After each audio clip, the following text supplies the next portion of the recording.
ያጢያት ደሞዝ ነውና ሞት ጌታ የሌሊታችሁ ባለቤት እግዚአብሔር ወራጅ ስለዚህ ሳትጸልዩ በፍጹም ወደ መኝታችሁ አትውጡ ያውን ዛሬ የምንጸልየው ጸሎት እንደው ለሊት ማታ ለመጸለይ ብትደክሙ እንኳን ማታችሁ ላይ ይሄንን ጸሎት ከፍታችሁ አብራችሁ እንድትጸልዩ ነው ይሄንን ጸሎት አብረን እንድንጸልይ የመጣው ስለዚህ እስቲ ሁላችንም ይሄንን ጸሎት ወደ መኝታ ከመሄዳችን በፊት አብረን እንጸልያለን የሰማይ አምላክ እግዚአብሔር ሆይ በጌታ በኢየሱስ ክርስቶስ ስም ስልጣን እጅግ አድርጌ ባርካለሁ አመሰግናለሁ አንተ የሌሊቴ ጌታ ነህ አንተ የህይወቴ ባለቤት ነህ አንተ የማንነቴ ሁሉ ራስ ነህ ገዢ ነህ ጌታ ሆይ በፊትህ እኔ ጸልያለሁ በጌታ በኢየሱስ ክርስቶስ ስም ስልጣን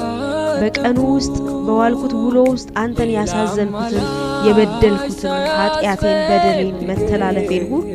በኢየሱስ